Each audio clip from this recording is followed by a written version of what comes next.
Hi ನಮಸ್ತೆ, welcome to ಅರ್ಥ TV. ಇವತ್ತಿನ ವಿಡಿಯೋ ಸ್ಪೆಷಲ್ ಅಂತಂದ್ರೆ ತುಂಬಾನೇ ಸ್ಪೆಷಲ್ ಆಗಿದೆ. ಏನಪ್ಪಾ ಅಂತಂದ್ರೆ ನಾವು ಹೋಗ್ತಿರತಕ್ಕಂತ ದೇವಸ್ಥಾನ ಓಂಕಾರೇಶ್ವರ್ ಟೆಂಪಲ್. ಇದು ಎಲ್ಲಿ ಬರುತ್ತೆ ಅಂತ ಅನ್ಕೋಬಹುದು. ಇದು ಉತ್ರಳ್ಳಿ ಬೆಂಗಳೂರಲ್ಲಿ ಬರುತ್ತೆ. ಸೊ ನಾವಿಲ್ಲಿ ಒಂದು ಟಿಕೆಟ್ ಅನ್ನ ಆ, ತಗೊಂಡ್ಬಿಟ್ಟು ಎಂಟ್ರಿ ಕೊಟ್ವಿ.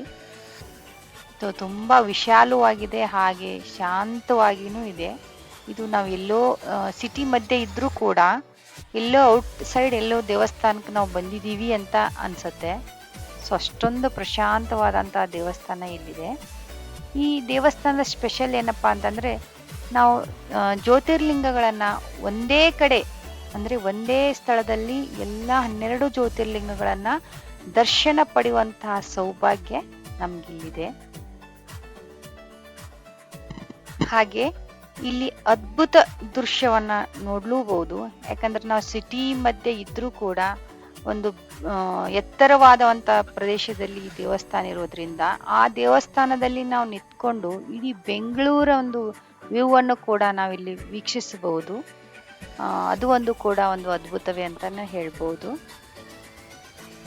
ಇಲ್ಲಿ ಇದು ಸಿಟಿ ಮಧ್ಯಭಾಗದಲ್ಲಿರೋದು ಇದರಿಂದ ಬಸ್ ಫೆಸಿಲಿಟಿ ಕೂಡ ತುಂಬಾ ಚೆನ್ನಾಗಿದೆ. ಅಯ್ಯೋ ನಾವು ಯಾವ ರೀತಿ ಹೋಗ್ಬೇಕು, ಹೇಗೆ ಹೋಗ್ಬೇಕು, ಬೇರೆ ಸ್ಥಳದಿಂದ ಬಂದ್ರೆ ಯಾವ ರೀತಿ ನಾವು ರೀಚ್ ಆಗ್ಬೇಕು ಅಂತ ಟೆನ್ಷನ್ನೇ ಇಲ್ಲ. ಯಾಕಂದ್ರೆ ಇದು ಬೆಂಗಳೂರು ಮೈಸೂರು ರೋಡದಲ್ಲಿ ಉತ್ತರಹಳ್ಳಿ ಬಸ್ ಕೂಡಗಳು ಅಲ್ಲಿ ಕೂಡ ಸೌಲಭ್ಯ ಇದೆ.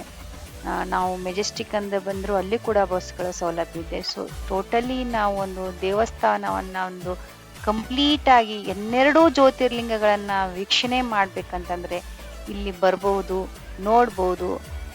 ತುಂಬಾ ಚೆನ್ನಾಗಿದೆ, ಹಾಗೆ ತುಂಬಾ ಶಾಂತವಾಗಿದೆ. ನಮ್ಮ ಫ್ಯಾಮಿಲಿ ಸಮೇತ ಕೂಡ ಇಲ್ಲಿ ನಾವು ಬಂದು ನೋಡ್ಬೋದು.